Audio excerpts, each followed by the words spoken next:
최근에 암호화폐 회사 리플에 대한 아주 큰 소송이 기각됐다는 소식 다들 들으셨을 텐데요. 그런데 그 이유가 뭐 암호화폐가 증권이냐 아니냐 이런 복잡한 문제가 아니었어요. 정말 간단하면서도 아주 강력한 법적인 규칙 하나 때문이었습니다. 어떻게 이 거대한 소송의 운명이 시간이라는 단순한 요소 하나로 결정되었는지 그 과정을 처음부터 끝까지 한번 따라가 보겠습니다. 일단 결론부터 바로 말씀드릴게요. 법원이 리플에 대해서 약식 판결을 내렸습니다.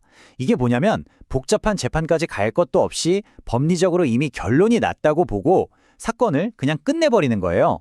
이걸로 리플에 대한 연방증권법 소송은 사실상 막을 내렸습니다. 아니, 근데 잠깐만요. 이 소송의 핵심은 리플이 XRP를 미등록 증권으로 팔았다는 거 아니었나요? 그런데 왜 이런 기술적인 문제로 허무하게 기각이 된 걸까요?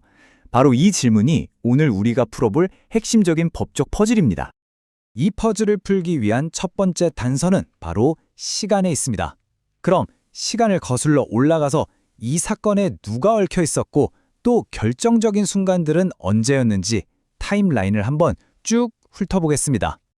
이 법정 드라마의 주인공은 크게 둘입니다. 한쪽에는 2018년에 XRP를 샀던 투자자 브래들리 소스텍이 있고요. 다른 한쪽에는 바로 그 XRP를 세상에 내놓은 거대 기업 리플랩스가 있습니다.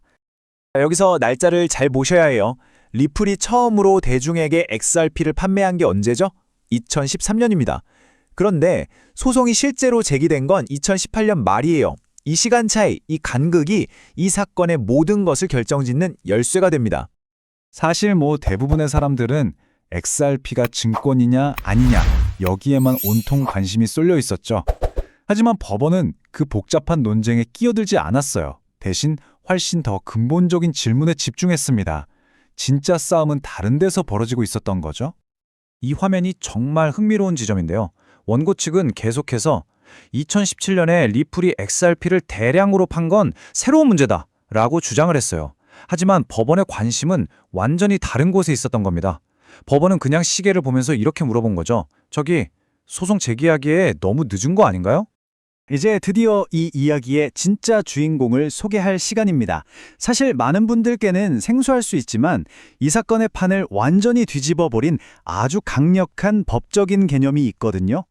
바로 권리 소멸시효라는 겁니다. 말이 좀 어렵죠? 쉽게 말해서 모든 법적 권리에는 유통기한이 있다고 생각하시면 돼요. 이 기한이 지나면 내가 손해를 봤다는 걸 언제 알았든 상관없이 소송을 제기할 권리 자체가 그냥 공중으로 사라져버리는 거죠. 아주 무서운 규칙입니다. 그리고 이번 리플 사건에 적용된 증권법에서 그 유통기한은요, 첫 판매 시점으로부터 단 3년, 어떤 예외도 없는 아주 엄격한 3년입니다. 이제 모든 조각이 맞춰지기 시작합니다. 이 3년의 시계라는 규칙이 리플 사건의 운명을 어떻게 결정했는지, 왜 소송이 기각될 수밖에 없었는지 그 과정을 한번 자세히 들여다보시죠. 이 타임라인을 보면 그냥 한눈에 이해가 되실 겁니다. 2013년에 리플이 처음 XRP를 팔면서 3년짜리 시계가 똑딱거리기 시작했어요. 그리고 그 시계는 2016년에 이미 멈춰버렸습니다. 그런데 소송은 2018년에 제기됐죠. 유통기한이 이미 2년이나 지난 거였어요. 너무 늦었던 겁니다. 이게 바로 법원의 결정적인 한마디였습니다. 원고 측은 2017년의 대량 판매는 새로운 사건이니까 시계를 다시 돌려야 한다고 주장했지만 법원은 아니다 라고 한 거죠. 왜냐? 모든 XRP는 본질적으로 대체 가능하고 상호 교환 가능하니까.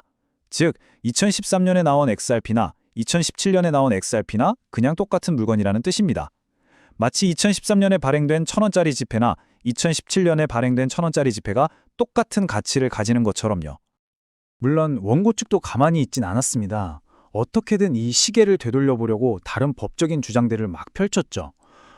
머피 테스트라는 걸 적용해야 한다. 경제력 현실을 봐야 한다. 하지만 법원은 이런 주장들이 이 사건에는 해당되지 않거나 법적으로 근거가 부족하다고 아주 명확하게 선을 그어버렸습니다. 그러면 이런 생각이 드실 수 있어요. 아니, 이렇게 중요한 사건이 이런 기술적인 문제 때문에 기각되는 게 말이 되나? 하지만 이런 엄격한 시간 제한 규칙이 존재하는 데에는 다 그만한 이유가 있습니다.